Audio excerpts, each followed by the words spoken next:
Ahsoka Episode 6 finally gives us our first look at Thrawn, which we've been waiting to see all season long. But besides Thrawn's return, Episode 6 kind of feels largely unimportant. But even though not a lot happens narratively in this episode, there is certainly still a lot to talk about.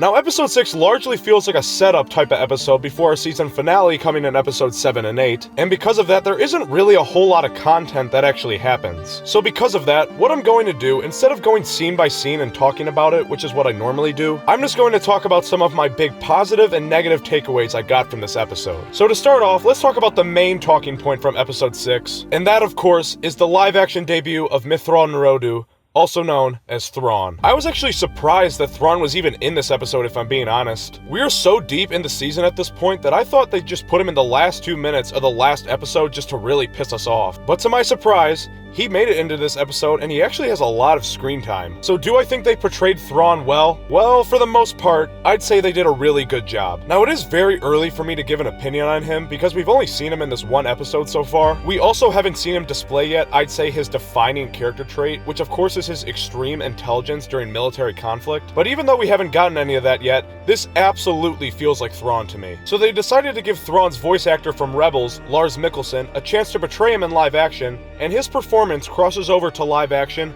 perfectly. Right from the very first shot of Thrawn calmly marching through his army full of beaten up and war-torn night troopers, the tone of this show just changes immediately. And it largely has to do with Lars Mikkelsen's voice acting, which is now carried over into live action, is immaculate. Thrawn's voice and the way he carries himself is so simple, but underneath that simplicity, Lars Mikkelsen, I think, is able to portray all the different complexities of this man very well. He's so stoic and seemingly emotionless, but underneath all that, I could feel a sense of this man's desire to conquer. The costume designers also did a fantastic job and got his look down to a T. His white Grand Admiral Imperial Naval uniform looks beautiful, his blue skin and piercing red eyes are visually striking, and his slicked back jet black hair gives him that sense of elegance and chivalry. Thrawn's screen presence is so encapsulating, I could not take my eyes off him. So do I have any complaints about Thrawn's character so far? Well, yes, I do have one, and it's probably the one you've been hearing floating around the internet, and that's that Lars Mikkelsen is not in physical condition to portray Thrawn at all. In every depiction I've ever seen of Thrawn, he has a very slim, athletic,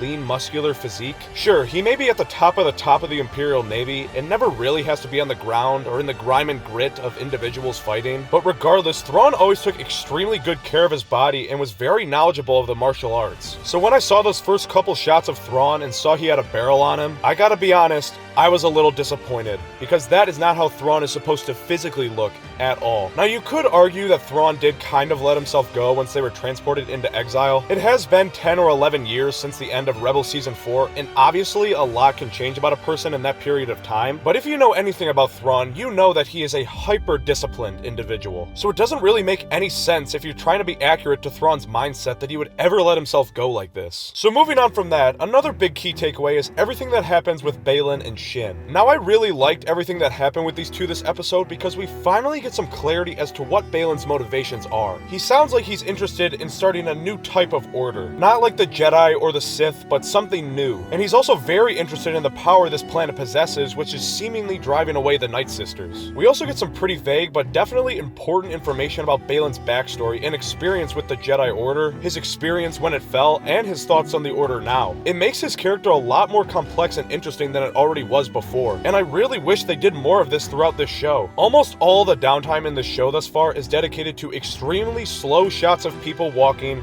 crossing their arms, speaking nothing dialogue, and I think this scene really shows how this series could much better utilize its downtime by making the most out of it and really use it to expand the depth of our characters. Another small thing I liked that I'll mention before I get into the things I didn't like was I liked how we got a lot of new knowledge and lore of the Night Sisters. It's cool how they're starting to connect these two galaxies to each other by telling us that the Night Sisters were originally from this galaxy and some of them migrated to the Star Wars galaxy. It was also neat seeing these more classical Night Sisters of old interact with a Night Sister born of the ones that migrated and seeing the differences between them. And seeing the Night Sisters perform their magic is also cool as always. There's also some other small details that I liked here and there, but I'm gonna cut it here because I feel like I'm being a little too nice so far. So what did I think was bad about episode 6? Well, there's two main things that I want to point out. Starting with the first one, which isn't as egregious in my mind, but is still worth noting, and that's kind of everything that happens with Sabine in this episode. Now, did I think that everything that happened with her was that bad, and did I hate myself while watching it? No. That would be quite the embellishment. But it's all just so bland, and I think forgettable is the best word I could use to describe it. As I'm sitting here, I'm struggling to remember everything that even happened. So Sabine gets reintroduced to Thrawn, and Thrawn lets her go in accordance with the prior agreement she made with Balin. Enoch gives her this wolf thing to ride, which was pretty cool actually. Then she goes off into the wild, has a cookie cutter fight with these things, and then probably has the most laughably bad reunion with Ezra. You'd think there'd be a little more joy in them finally seeing each other after all these years. Sabine has potentially royally fucked the galaxy, cause now there's probably gonna be a galactic-wide war just so you can see your friend. This whole season so far for our protagonist has been about finding Ezra, and when it finally happens we get a hi. The fuck? That's it?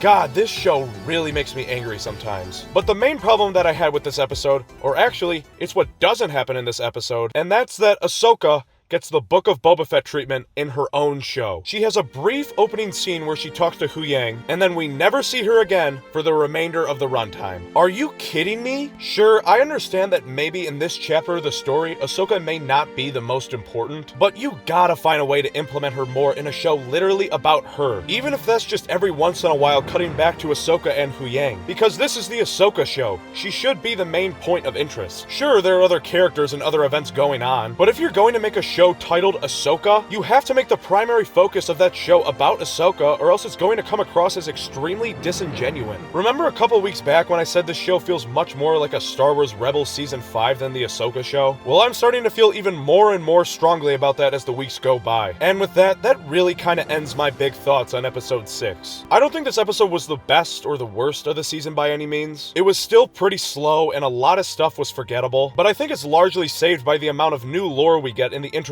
of Thrawn. And I'm just hoping now that these final 2 episodes are at least decent enough to finish off the show, cause there's still a lot of time to go even more sideways if they aren't careful. Well, that's gonna do it for this week's Ahsoka video, guys. If you made it this far and you enjoy this type of content, do me a favor by leaving a like and hitting that subscribe button. If you want to be notified about when I post my video for Ahsoka episode 7, hit that notification bell. But anyways, that's all I got for today. I'll see you next time.